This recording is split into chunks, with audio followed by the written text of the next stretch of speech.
오늘 우리에게 주신 하나님의 말씀은 요한 1서 3장 16절에서 18절 말씀입니다. 요한 1서 3장 16절에서 18절 말씀입니다. 신약성경 391쪽에 있습니다.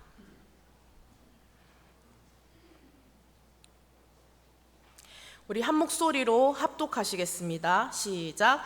그가 우리를 위하여 목숨을 버리셨으니 우리가 이로써 사랑을 알고 우리도 형제들을 위하여 목숨을 버리는 것이 마땅하니라.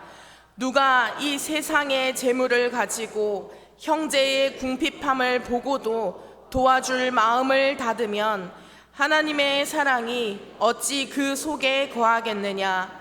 자녀들아, 우리가 말과 혀로만 사랑하지 말고 행함과 진실함으로 하자. 아멘. 오여전도에 나오셔서 찬양해 주시겠습니다.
저도 오늘 의도치는 않았지만 올블랙으로 입고 와가지고 막내로 끼워주신 뒤에서 책임감을 가지고 올블랙으로 같이 찬양했습니다.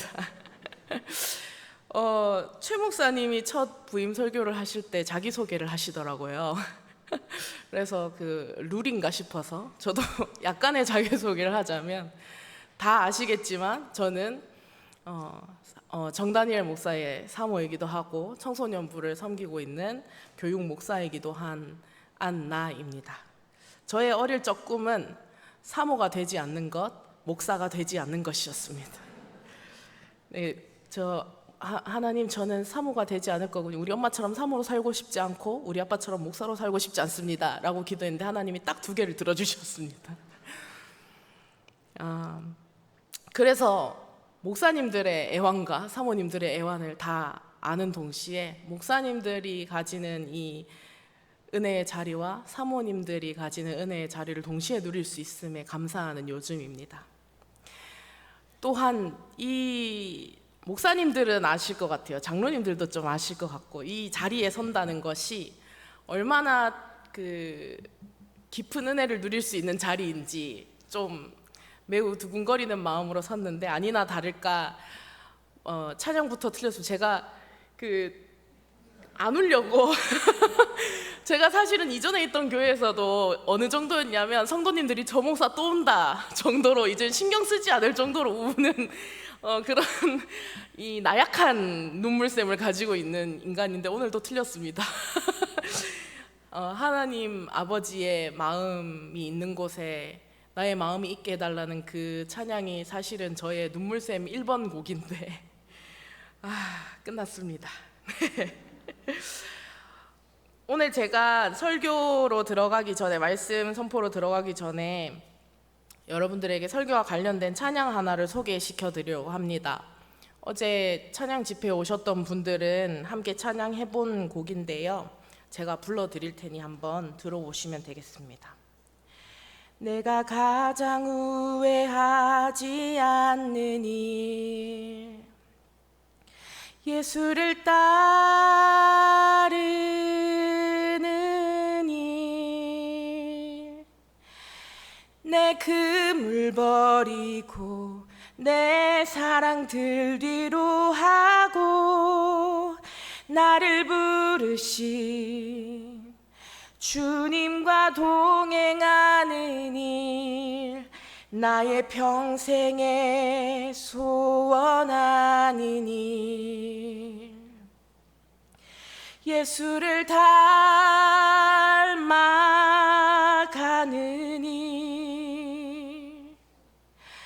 굳은 마음 제하시고 사랑을 가르치신 나의 예수님을 사랑하는 일, 날 부르심에 감사, 날 놓지 않으심 감사, 하늘 보좌 버리고 날 사랑하심에 감사, 나의 모든 삶을, 남은 모든 인생을 예수님과 함께 걷겠습니다. 아멘. 여러분, 찬양의 시작이 이렇습니다. 내가 가장 후회하지 않는 일, 예수를 따르는 일. 참 은혜로운 고백입니다.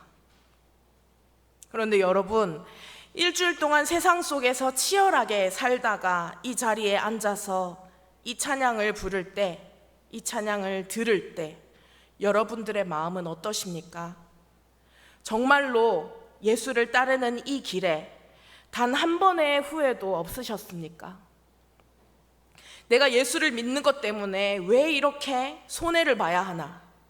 왜 저 사람의 무례함을 예수를 믿는다는 것 때문에 내가 다 받아내고 참아야 하나 싶어서 억울할 때가 있지는 않으셨습니까?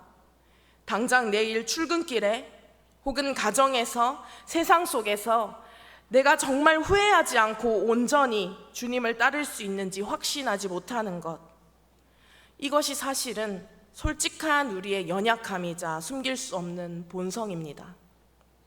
익숙한 예배당에서 공기 속에서 나를 이해해주는 믿음의 지체들과 함께 사역하고 봉사하는 것은 때로는 힘들고 때로는 지치고 때로는 속상해도 결국엔 어찌저찌 해냅니다. 격려가 있고 위로가 있고 목사님의 말씀이 있고 어쩌면 또 나를 바라보는 기대가 있고 나의 책임의 자리가 있기 때문입니다. 그러나 이 교회를 나서는 순간, 세상의 한 복판에 서는 순간 이야기는 전혀 달라집니다. 세상 속에서 온전히 예수를 따르는 삶을 살아내는 것, 그것은 참 고되고 외로운 싸움입니다. 우리의 어리석은 본성과 밀려오는 후회는 때때로 우리의 발목을 강하게 잡아챕니다. 네가 그렇게 산다고 세상이 알아줄 것 같아? 너만 손해지 라고 속삭이는 세상의 소리에 낙심하고 주저앉고 싶어질 때가 얼마나 많이 있습니까? 그런데 참 신기한 일입니다. 우리는 그렇게 완전히 주저앉아 버릴 수가 없다는 사실입니다.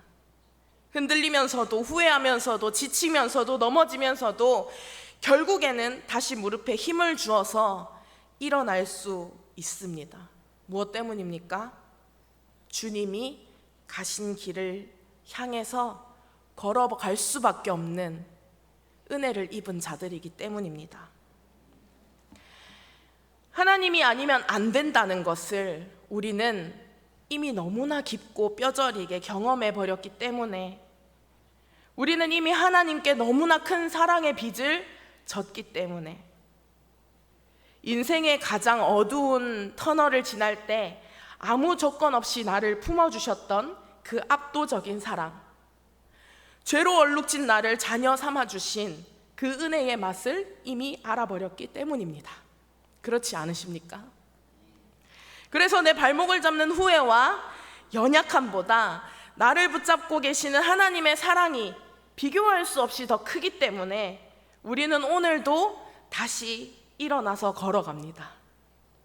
그렇다면 그렇게 다시 일어난 우리가 걸어가야 할 길은 어디로 향해야 할까요? 오늘 본문에서 사도 요한은 우리에게 아주 날카로운 질문을 던집니다. 본문 17절과 18절을 다시 한번 주목해 주십시오. 누가 이 세상의 재물을 가지고 형제의 궁핍함을 보고도 도와줄 마음을 닫으면 하나님의 사랑이 어찌 그 속에 거하겠느냐. 자녀들아, 우리가 말과 혀로만 사랑하지 말고 행함과 진실함으로 하자. 아멘. 우리는 흔히 나 예수님 믿어 라는 한마디로 그리스도인의 의무를 다 했다고 생각하고는 합니다. 주일 예배, 수요 예배, 또 새벽 예배, 또 각종 기도 모임, 그것으로 우리는 신앙의 모든 것을 했다고 생각하기도 합니다. 하지만 성경이 말하는 믿음은 결코 거기서 멈추지 않습니다. 우리가 정말로 예수님을 믿는다면 우리는 반드시 예수님의 제자가 되어야 합니다. 단순히 예배당 의자에 앉아서 밀린 숙제를 하듯이 관객처럼 예배만 드리고 가는 것이 아니라 그분의 뒤를 바짝 쫓는 제자가 되어야 한다는 것입니다. 그렇다면 예수님의 제자가 된다는 것은 도대체 무엇을 의미합니까? 대단한 신학 박사가 되거나 선교사가 되거나 모든 생업을 내려놓고 남을 돕는 자리에 있어야만 하는 걸까요? 예수님의 제자가 된다는 것은 우리의 평범한 일상 속에서 예수님을 닮은 삶을 선택하는 것입니다. 그분의 걸음걸이를 닮아, 그분의 시선을 닮아, 그분의 마음을 닮아 세상 속에서 작은 예수로 살아내는 것입니다. 예수님을 닮은 삶, 저 높은 구름 위에 떠 있는 그런 추상적인 삶이 아닙니다. 아주 구체적이고 실천적인 삶의 태도입니다. 복음의 가치인 사랑을 말하고 행동하는 예수님의 제자로 이 땅을 살아가는 것입니다. 내 곁에 있는 남을 나보다 더 낮게 여기는 예수님의 겸손을 닮아가는 삶입니다. 내 이웃을, 그리고 상처와 모순으로 가득 찬 이 세상을, 심지어 나에게 상처 준 원수까지도 차별하지 않고 품으셨던 그분의 넓은 품을 닮아가는 것입니다. 내 것을 기꺼이 나누고 우는 자들과 함께 울고 즐거워하는 자들과 함께 기꺼이 웃어주셨던 그분의 눈물을 내 눈에 담아내는 것입니다. 이것은 정치적인 진영 싸움이 아닙니다. 이것은 성격의 차이가 아닙니다. 그저 예수님을 닮고자 하는 믿음의 실천인 것입니다.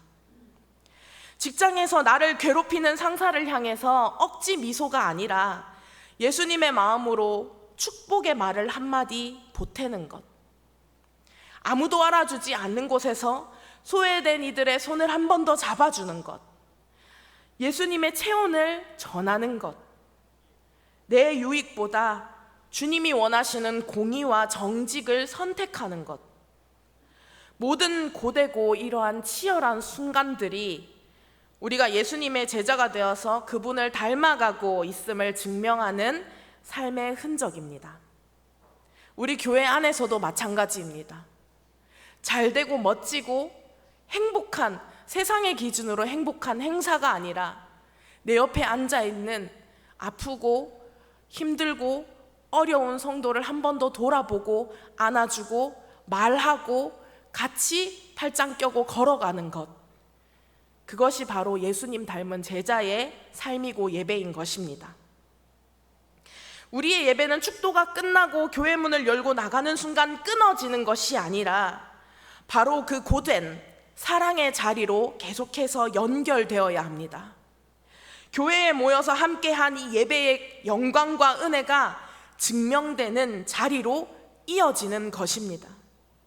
이곳에서 알게 된 하나님의 나라를 우리가 발딛는 모든 곳으로 확장시켜 나아가는 것을 하나님께서는 원하고 계십니다.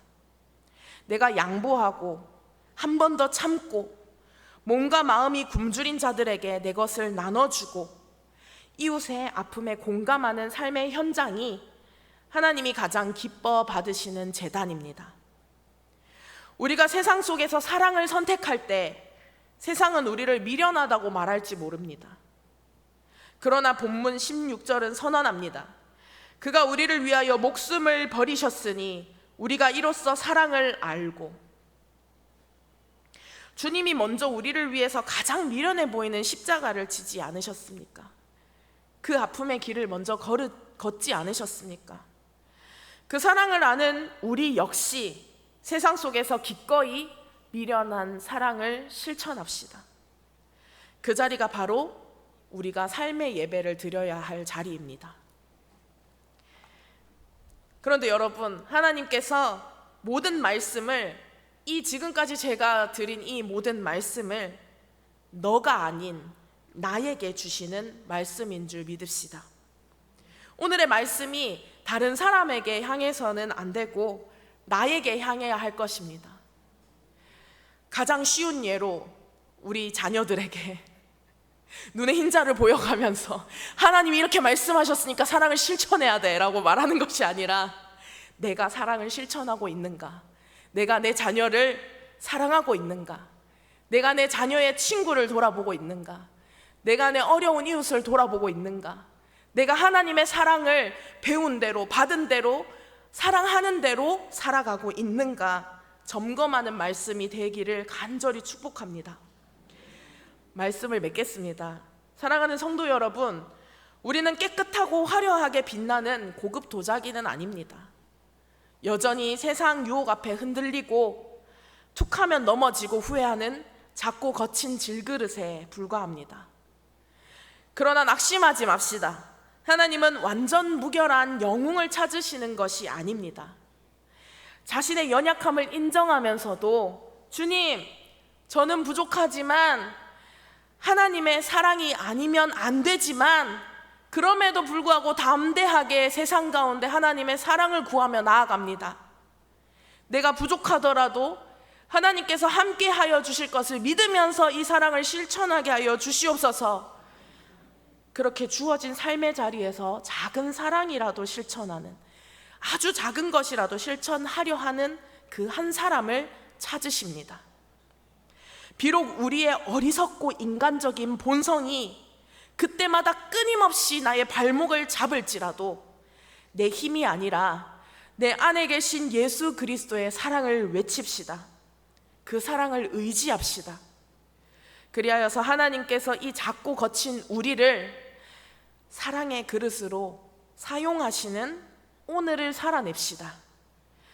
세상 속에서 사랑을 말하고 행동하는 진짜 예수 그리스도의 제자로 이번 한 주간도 삶의 예배를 멋지게 살아내시는 저와 여러분이 되시기를 간절히 소망합니다. 기도하겠습니다.